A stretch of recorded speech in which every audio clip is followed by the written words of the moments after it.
দেয়। কোথায় শেখ মুজিব আজকে?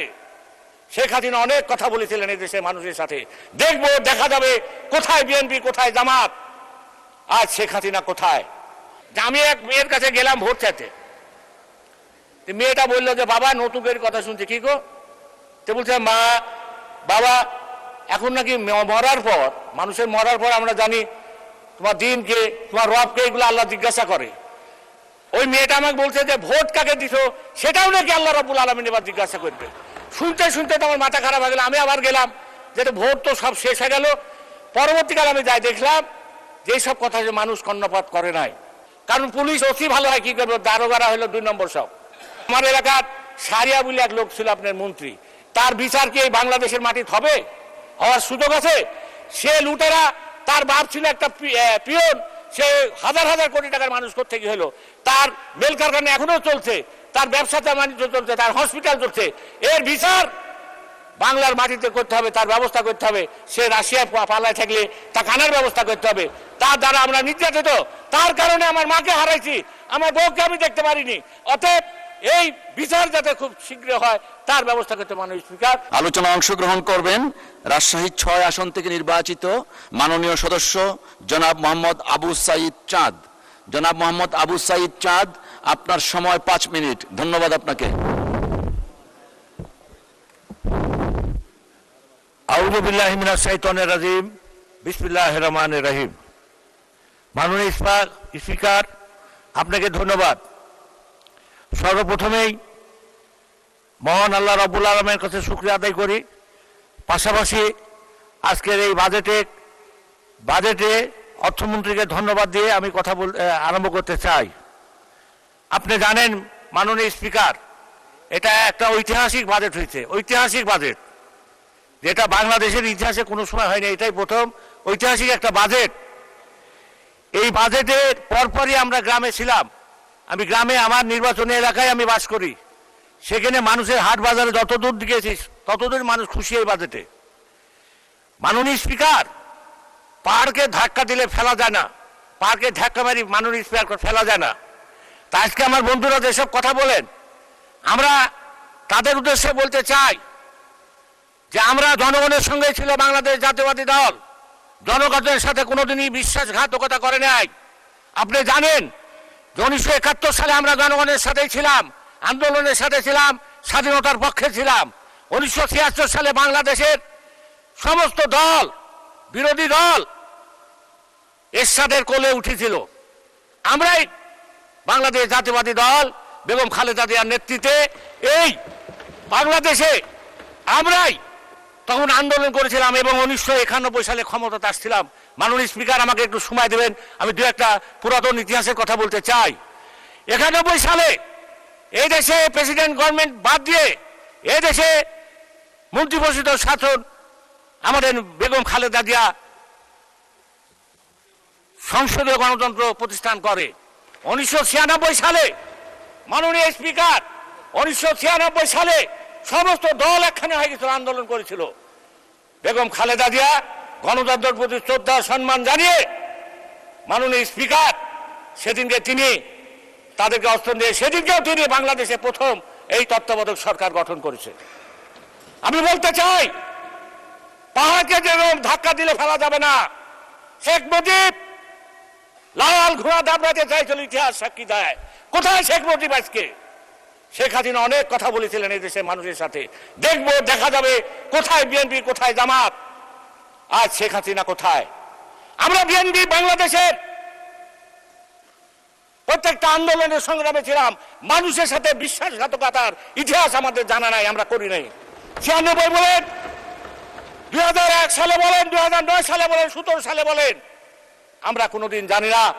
বিরোধী দল আজকে আপনারা সমালোচনা করছেন, আমাদেরকে ধাক্কা দিলে আমরা পড়ে যাব, এটা আপনাদের ভুল ধারণা। আপনারা মনে রাখেন, বিএনপি একটা বিশাল দল, এর পিছিয়ে গণগণ আছেন। আপনারা এই ঢাকা ইউনিভার্সিটি যখন ছাত্র শিবির পাস করেছিল, আপনারা যখন চিটাগাঙ্গে পাস করেছিলেন, আপনারা যখন রাজশাহী পাস করেছিলেন, আপনারা ঘোষণা দিয়েছিলেন যে আমরা এবার ক্ষমতায় যাব। যার কারণে সেই ক্ষমতা কোথায় গেল, কি অবস্থা হলো, বাংলাদেশের জনগণ কাকে সমর্থন করলো ইতিহাস সাক্ষী দিবে, ইতিহাস সাক্ষী দিবে। আপনারা, আমি যখন একটা মেয়ের কাছে গেলাম ভোট চাইতে, তো মেয়েটা, স্পিকার বলবো না বলবো না, বলবো কি বলবো খোকন ভাই, বলছে মাননীয় সদস্য যাই বলেন সংসদীয় রীতিনীতি হ্যাঁ, মেনে সংসদের বলেন। বাইরে কথা বলছি না। কি বলবেন আমি তো আর একটাও জানি না, বলিনি। সংসদীয় রীতিনীতি মেনে বলেন। হ্যাঁ, একটাও বলিনি, আমি শুধু একটুকুই বলি যে আমি এক মেয়ের কাছে গেলাম ভোট চাইতে, তো মেয়েটা বললো যে বাবা নতুন করে কথা শুনছে, কি গো? তো বলছে মা বাবা এখন নাকি মরার পর, মানুষের মরার পর আমরা জানি তোমার দিনকে তোমার রবকে এগুলো আল্লাহ জিজ্ঞাসা করে। ওই মেয়েটা আমাকে বলছে যে ভোট কাকে দিছো সেটাও নাকি আল্লাহ রাব্বুল আলামিন এবার জিজ্ঞাসা করবে। শুনতে শুনতে তো আমার মাথা খারাপ হয়ে গেল। আমি আবার গেলাম, যেহেতু ভোট তো সব শেষ হয়ে গেল, পরবর্তীকালে আমি যাই দেখলাম যে সব কথা যে মানুষ কর্ণপাত করে নাই। অতএব আমরা আপনাদেরকে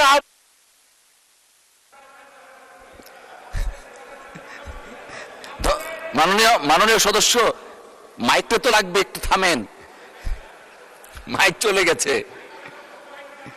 জি ঠিক আছে মাননীয় সদস্য, টাইম শেষ হয়ে গেছে, একটু শুনেন মাননীয় সদস্য দয়া করে, টাইম শেষ হয়ে গেছে, আপনাকে আরো 4 মিনিট সময় বাড়িয়ে দেওয়া হলো। ধন্যবাদ মাননীয় স্পিকার। আমি আপনার উদ্দেশ্যে বলি, আপনি আমার সাক্ষী। বাংলাদেশে শেখ হাসিনাকে তার যৌবনকালে তাকে ঘোষণা দিয়েছিলাম, আমি বাংলাদেশের প্রথম পুরুষ, আমি তাকে ঘোষণা দিয়েছিলাম যে তোর ব্যবস্থা আমি করবো ইনশাল্লাহ। যখন ম্যাডাম খালেদা জিয়াকে ওই পদ্মার থেকে ফেলে দিতে চালো, হুমকি দিল ইউনূসকে পদ্মার থেকে বুড়িগঙ্গা থেকে ফেলে দিতে, তখন প্রথমে আমি ঘোষণা দিয়েছিলাম। তখনকার আমার স্থানীয় কমিটির সদস্য আপনাদের সেলিনা রহমান সহ জামালপুরে যত ছিল আমাদের বাবু ভাই টাবু ভাই সহ, আমি বিভিন্ন থানায় বিভিন্ন জেলায় 28টা জেলায় আমার নামে কেস হলো। আপনার জেলা তো আমার কেস ছিল, সাতক্ষীরা বলেন, সব জায়গায়, ঢাকা বলেন, নোয়াখালী বলেন, কোনো জায়গায় আমার বাদ ছিল না, মুন্সিগঞ্জ, সব জায়গায় আমার নামে কেস ছিল। সেটা কিন্তু আমরা ভয় করিনি শেখ হাসিনাকে। এখন তো ভয় করার প্রশ্নই উঠে না, প্রশ্নই উঠে না। মাননীয় স্পিকার, আমি আপনার উদ্দেশ্যে বলতে চাই, আমাদের সেলিম ভাই কুমিল্লার মন্ত্রী, উনি এই আমাদের বিরোধী দলের বন্ধুরা বলেছেন, আমিও বলছি যে 15 বছর 20 বছর চাকরি করে যদি বেতন না পায়, এমপি আমাদের সেলিম ভাই এমপি, আমার মাননীয় সদস্য বলে বলবেন, মাননীয় সদস্য এমপি সাহেব আমার বন্ধু মানুষ, উনিও বলেছে, বিরোধী দলেরও বলেছে, আমাদেরও সরকারি দলের অনেক এমপি মহোদয়রা বলেছেন যে আজকে এই নন এমপিও যারা আছে তাদের বেতনটা দেওয়ার জন্য আমি শিক্ষামন্ত্রীকে অনুরোধ করছি। তাদের সংসার অশান্তি, তারা সংসার চালাতে পারছে না, তাদের বেতন হয় না। আওয়ামী লীগ দেয়নি বলে কি আমরা দেবো না? এটা হতে পারে না তো। আমরা বেতন দেবো, তাদের সংসারে সুখ শান্তি ফিরাই দেবো। মাননীয় স্পিকার, আরেকটা ঘটনা ঘটছে আমার এলাকা বাগা থানায়, লালপুর এবং দৌলতপুর থানায়। প্রত্যেক দিন একটা দুইটা করে মানুষ সন্ত্রাসী, এই মাদকের কথা তো বারবার বলতে বলতে আমাদের মুখ দিয়ে ফ্যান্টা উঠি যে মাদকের কিন্তু কোনো সমস্যা হচ্ছে না। অতএব এই মাদককে ধ্বংস করতে হলে পুলিশ বাহিনীকে আরো শক্তিশালী করতে হবে। কারণ পুলিশ অতি ভালো হয়, কি করবে, দারোগারা হলো 2 নম্বর সব। এই 2 নম্বরের কারণে ওই ফেন্সিডিলের সাথে তাদের যোগাযোগ, তারা ব্যবসা করে, বাণিজ্য করে।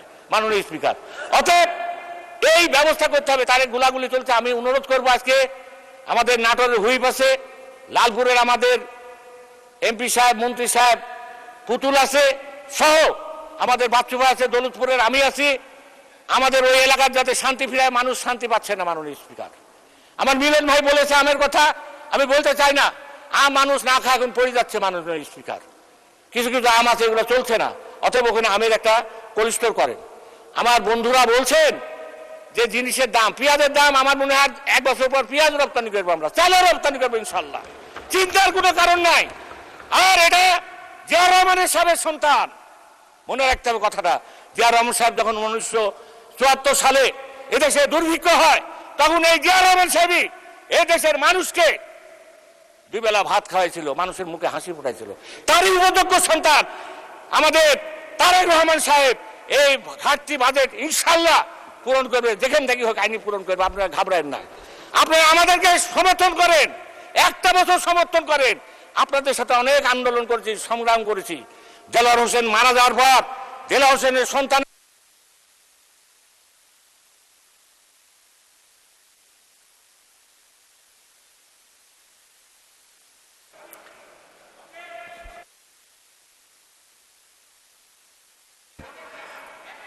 মাননীয় সদস্য, আপনার সময় উত্তীর্ণ হয়েছে, বসেন।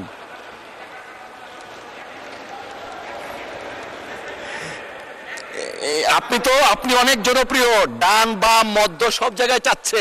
ঠিক আছে, 2 মিনিটের মধ্যে শেষ করেন, 2 মিনিট। আচ্ছা, ভূমিমন্ত্রী নাই, ইন্ডিয়া থেকে যে লোকগুলো আসছে ভারত থেকে, তাদের জমি আজ পর্যন্ত রেজিস্ট্রেশন হয়নি, এখন পর্যন্ত রেজিস্ট্রেশন হয়নি।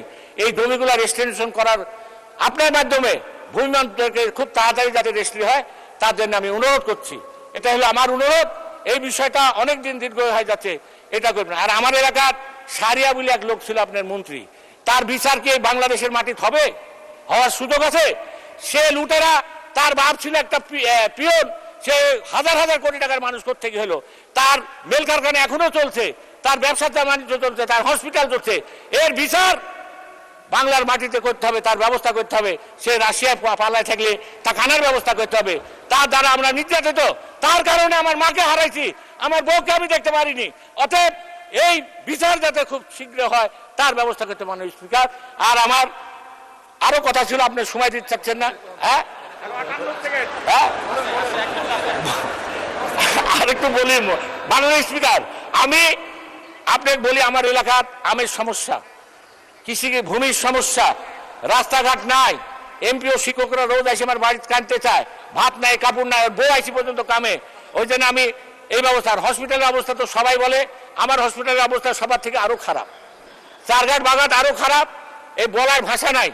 আমি এইগুলার স্বাস্থ্যমন্ত্রী এবং স্বরাষ্ট্রমন্ত্রীকে অনুরোধ করব, বিশেষ করে আমি যে কথাটা বললাম এটা আমার একার কথা না, এটা আমার মাননীয় সংসদ সদস্য আমাদের পুতুলের কথা, এখানে আমাদের বাচ্চু আছে, বাচ্চুর কথা, আমার কথা।